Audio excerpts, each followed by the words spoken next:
Raasasaan bobeessanii kiilaashiin bobeessanii baasanii galtuu biyyoo fiitirraa jabaadhuu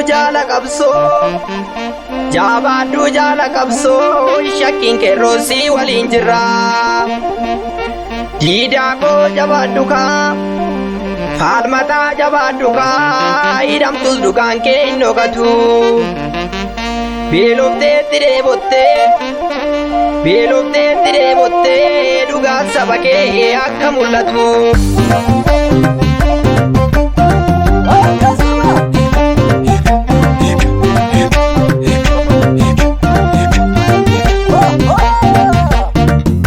Jaallan kee jabeeffadhu lammii koo dhokkaa dhufee isaan kan deebisu calliifnaan dubbiin nuti ammaatti hafteen jara galee maaliif nu nyaatti. Jaallan kee jabeeffadhu lammii koo dhokkaa dhufee isaan kan deebisu calliifnaan dubbiin nuti ammaatti hafteen jara galee maaliif nu nyaatti. Jaallan kee jabeeffadhu lammii koo Wallaggaarraan nuuf jira marrooni. Jaallan kee jabeeffadhu lammii koo Isaatu lolee dina mancaasa. Jaallan kee jabeeffadhu lammii koo Sodaa diinatiif duwwaatti hin deebi'u. Jaallan kee jabeeffadhu lammii koo Sifaana falmachaa jirra qeerrooni. Jaallan kee jabeeffadhu lammii koo Hidhamtoota kee falmi ka'iiti. Jaallan kee jabeeffadhu lammii koo Saba isaaniitiif galaanii daatti. Jaallan kee jabeeffadhu lammii koo Falmataa qaabilisa baasi. Jaallan kee jabeeffadhu lammii koo Amma yoomitti dhimni nu miti. Jaallan kee jabeeffadhu lammii koo Dhokkaa dhufee isaan kan deebisu calliifnaan dubbiin nuti ammaatti hafteen jara galee maaliif nu nyaatti.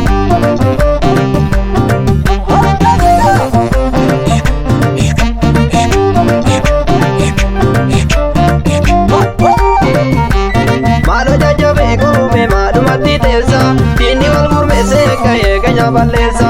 Maaloo jajjabee goo jaallan bosona seente maaloo jajjabee goo lammii kebelee soomso. Maaloo jajjabee goo beelaaf deemuu dandeesse maaloo jajjabee goo dhagaa jala galchiifte maaloo jajjabee goo zinaara hidhachuuti maaloo jajjabee goo kilaasha qabachuuti maaloo jajjabee goo mirgaan galii baroodha maaloo jajjabee goo ajjeesi dibadhuuti maaloo jajjabee goo maaluma shiteessa diinni wal gurmeessee ka'ee keenya balleessa.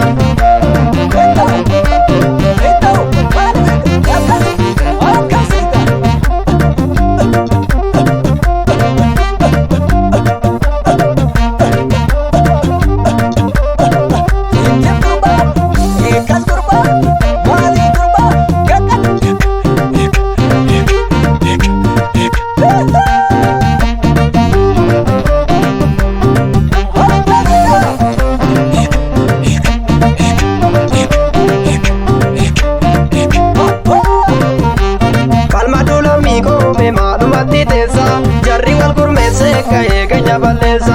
Falmaduu lammii koome maalumatti teessa jarri wal gurmeessee ka'ee keenya balleessa. Falmaduu lammii koo akka falmi jabeessi. Falmaduu lammii koo dandii dhugaarra deemi. Falmaduu lammii koo gam tokko ni milkoofta. Falmaduu lammii koo yaadii ta'uu dabeessi. Falmaduu lammii koo yaaduun biyya nu saamtu. Falmaduu lammii koo lolii itti agarsiisi. Falmaduu lammii koo irreessa mashoodha. Falmaduu lammii koo dangaa kee kabachiisi. Falmaduu lammii koo maalumatti teessa jarri wal gurmeessee ka'ee keenya balleessa.